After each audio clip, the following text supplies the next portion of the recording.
traversée. Alors, je l'ai écrit en 2012 et 2013, euh, à une époque où la télévision ne s'était pas encore emparée du sujet.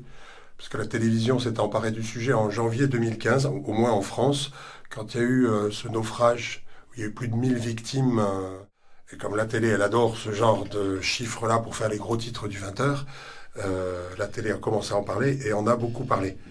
Moi, quand j'ai envoyé mon manuscrit à l'éditeur, ils m'ont dit on va éditer ce texte parce qu'il nous plaît, mais on va pas en éditer, on va pas en vendre un seul, dans la mesure où tout le monde se fout du sujet.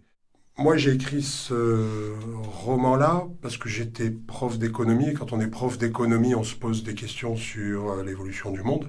Et on voyait bien qu'avec l'augmentation des inégalités, avec le réchauffement climatique, on était dans une phase où les migrants et les phénomènes de migration allaient prendre de plus en plus d'importance. Et je l'ai écrit aussi parce que le roman a un autre objectif que ce que peut être un article qui va donner des chiffres.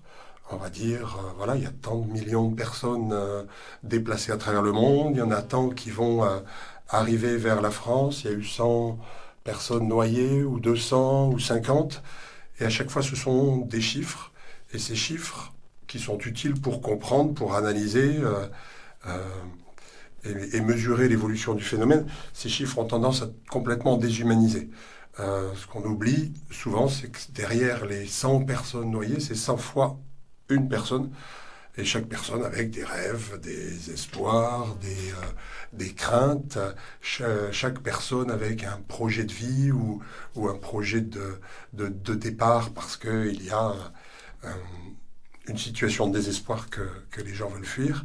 Donc l'idée du roman n'était pas de parler des migrants, comme on parle souvent des jeunes, des profs, des Américains, des Français, des Allemands.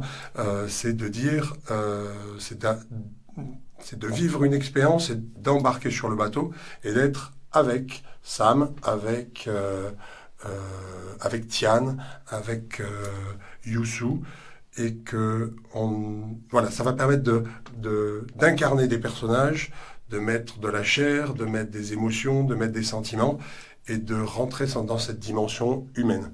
Donc ça devient du coup très complémentaire avec ce qu'est un article, où on a une vision qui est plus analytique, et là on va rentrer dans cette dimension humaine, et qui va permettre d'incarner des personnages. On est dans un roman, on est dans une fiction. Qui dit fiction dit que ce n'est pas réel. Et j'ai voulu faire un roman où la frontière entre justement la partie roman et la partie réalité soit la plus mince, la plus floue possible.